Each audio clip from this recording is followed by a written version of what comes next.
Hi friends, అందరికీ నమస్కారం.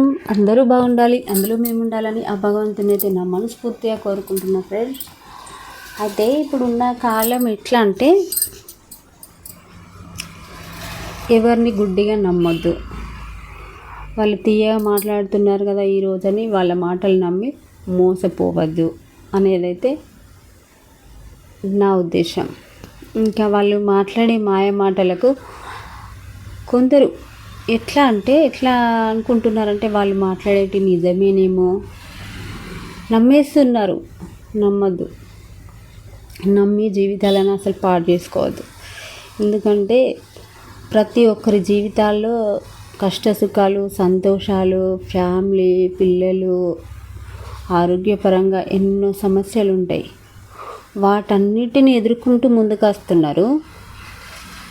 అందులో ఏదో ఒక చిన్న సంతోషానికి మైండ్ అంతా వేరే చేసుకుంటున్నారు కొందరు. అంటే నేను చూసిన వాటిలో చెప్తున్నా. కొందరు అంటే నేను చూసిన వాటిలో నాకు కొందరు వాళ్ళ బాధలు చెప్పుకున్న వాటిలో నాకు అర్థమైంది ఏంటంటే చిన్న చిన్న వాళ్ళు ఎదుటి వాళ్ళు మాట్లాడే మాటలకు వీళ్ళు జీవితాన్నే పాడు చేసుకునే అంతగా తయారవుతున్నారు. అట్లా కావద్దు అనేదైతే నేను చెప్తున్నా. అంటే అట్లా వాళ్ళకి అన్నీ తెలుసు, మంచి చెడు అన్నీ తెలుసు, కష్టం సుఖం అన్నీ తెలుసు. కానీ ఆ ఒక్క దగ్గర మోసపోవద్దు అనేదే నా ఒక చిన్న మాట. కాకపోతే ఏమనుకుంటారంటే మంచిగా చెప్తే ఇట్లా కాదు, ఇట్లా ఇది చెడు దారి, ఇది మంచి దారి అని చెప్పే వాళ్ళను ఏమనుకుంటారంటే వీళ్ళు ఏంది చెప్పేది, మాకు తెలియదా, మాకు సొయ్యలేదా, ఏమేంది వచ్చి చెప్పేది అని కేర్లెస్గా ఎదుటి మనిషిని తీసి పడేస్తూ ఉంటారు. కానీ కొన్ని కళ్ళతో చూసి చెవులతోటి విన్న మనుషులు కాబట్టి ఎదుటి వాళ్ళు తప్పు తోవలో పోతే అది కరెక్ట్ కాదు, అది రాంగ్ రూటు, అది మంచి రూట్ కాదు, నువ్వు చేసేది మంచి పద్ధతి కాదు, నువ్వేం తప్పు చేయట్లేదు, కానీ ఎదుటి వాళ్ళ మాటలకు మారిపోతున్నావు, నమ్మొద్దు అని ఒక మంచి 4 మాటలు చెప్తే అది ఏమవుతుందంటే ఉన్నది ఉన్నట్టు మాట్లాడితే ఊళ్ళో ఉండద్దు అని పెద్దలు సామెత అందుకే పుట్టించిరేమో అని నాకు ఈరోజు అర్థమైంది. ఉన్నది ఉన్నట్టు చెప్పద్దు, ఉన్నది ఉన్నట్టు చెప్తే దూరం పెట్టేస్తారు, శత్రువుని చేసేస్తారు అనేది అర్థమైంది. అందుకే ఉన్నదానికి ఇంకా 4 జోడించి చెప్తే వావ్ శబాష్ అని చప్పట్లు చరిసే రోజులు ఇవి.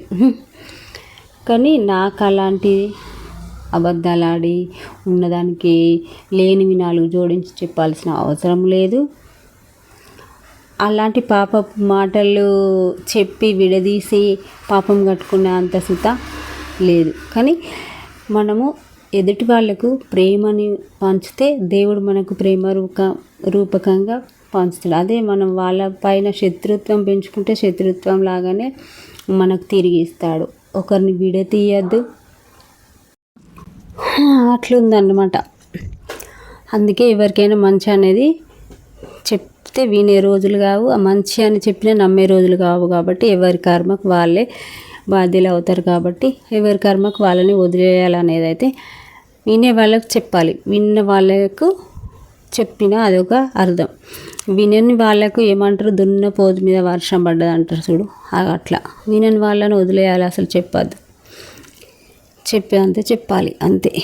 ఇంట్లో వాళ్ళకి కానీ, బయట వాళ్ళకి కానీ, ఫ్రెండ్స్ సర్కిల్ కానీ, చుట్టాలలో కానీ, ఎక్కడ కానీ ఏదైనా ఇది సమస్య పరిష్కారం ఎట్లా అని అడిగిన వాళ్ళకి మాత్రమే సొల్యూషన్ చెప్పాలి. కానీ ఏదో మన కళ్ళతో చూసి అది తప్ప అని మనం ఏదో ఎగేసుకొని పోయి చెప్తే దోషులు మనమే అవుతాం. అందుకే చెప్తున్నా, ఎవరిని నమ్మొద్దు. మన వెంటుండి వెన్నుపోటు పొడిచే వాళ్ళే ఉన్నారు. అందుకే ఎవరిని నమ్మొద్దు అనేది నేనైతే అనుకుంటున్నా. అసలు ఎవరిని నమ్మద్దు.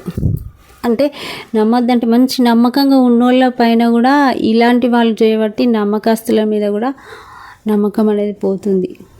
అసలు ఏందో ఈ ముందు ముందు ఈ జనరేషన్ ఎట్లా తయారవుతుందో అనేది అయితే అసలు నాకు అర్థం అవ్వట్లేదు. నా మాటలు నచ్చినట్లయితే కామెంట్ చేయండి ఫ్రెండ్స్. నా మాటలు ఏమైనా పొరపాటు ఉంటే కూడా కామెంట్ చేయండి ఫ్రెండ్స్. ఓకేనా అండి? బాయ్ అండి.